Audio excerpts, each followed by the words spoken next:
संगीत रागी जी, सीधे आपका रुख करते हुए ये बात तो महत्वपूर्ण है, वो कह रहे हैं कि 3 करोड़ वोट तो समाजवादी पार्टी को भी मिले थे और इसी प्रदेश की जनता ने दिए थे, जबकि उससे 90 लाख ज्यादा वोट भारतीय जनता पार्टी को मिले हैं। ये भी एक सच्चाई है, लेकिन बेरोजगारी पर बार बार जो विपक्षी दल हैं वो सरकार को कटघरे में खड़ा कर रहे हैं। संगीत रागी जी, देखिए, 3 बातें मैं बहुत साफ करना चाहूंगा। पहली बात, अन्न योजना जो है वो सरकार ने बढ़ाया है, वो बहुत स्वागत योग्य है।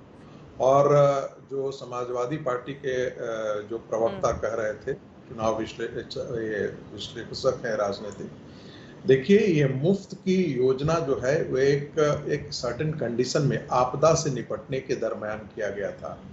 इसे आप पूरे 5 साल और 7 साल और 10 साल तक के लिए करना कोई बड़ी बुद्धिमानी की योजना नहीं हो सकती है। दूसरी बात, आप कह रहे थे कि बेरोजगारी और ये महंगाई, ये तो बेरोजगारी महंगाई ये एक शाश्वत चीजें हैं जो हमेशा हमेशा सापेक्षिक स्थिति में इसका आकलन किया जाता है। यदि आप यदि चुनावी आप योजना को देखें तो पहले चुनाव से लेकर के जितनी भी चुनाव रहे हैं, इन सब में ये सारी मुद्दे उठते रहे हैं और सारी सरकारों को चाहिए भी कि इन पर ध्यान दें। लेकिन आप जब भी सत्ता में होते हैं, विपक्ष बेरोजगारी और ये मुद्दा हमेशा उठाते रहता है। अटल बिहारी वाजपेयी की सरकार डबल डिजिट से कम में भी उस समय महंगाई बहुत कम थी, तब भी चुनाव में कांग्रेस पार्टी जो है वो महंगाई और बेरोजगारी का ही मुद्दा लेकर के जाती थी।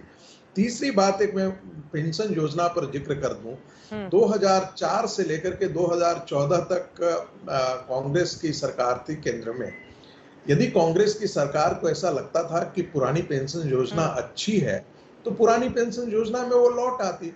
अब चूंकि कांग्रेस के पास राज्य नहीं रह गए हैं, आप 1-2 राज्य के अंदर आप सीधे आप योजनाओं का लाभ देते हैं और सरकार से, केंद्र सरकार से आप पैकेज की मांग करते हैं। मैं कल ही देख रहा था कि मान साहब जो है वो आकर के केंद्र में सरकार से मांग, प्रधानमंत्री जी से कह रहे हैं कि आप हमको 1 लाख करोड़ का पैकेज दे दीजिए।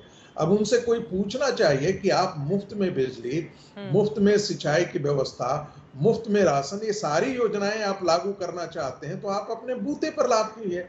यदि ऐसे ही सरकार पैकेज जो है वो सारे राज्यों को देने की शुरुआत कर दे तो इस देश का आर्थिक स्थिति कैसी रहेगी?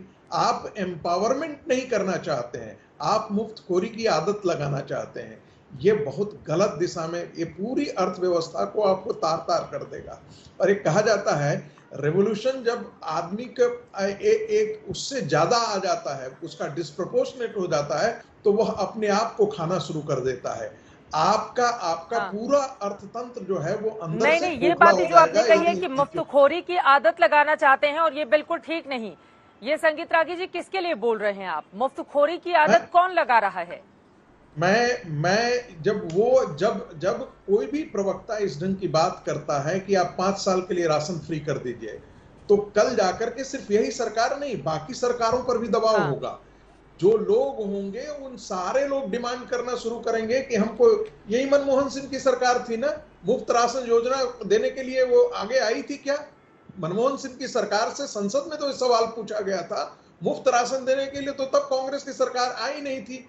मुफ्त चोरी की मामला, मुफ्त में सर धैर्य रखिए सर, जब मैं कहते हैं कि हम मुफ्त में बिजली देंगे, हम मुफ्त में ये चीज देंगे, तब आप जानबूझ करके उन टैक्स पेयर पर तो ये बातें फिर तो मौजूदा सरकार के ऊपर भी उतनी ही लागू होती हैं। आप तमाम दूसरे उदाहरण दे रहे हैं।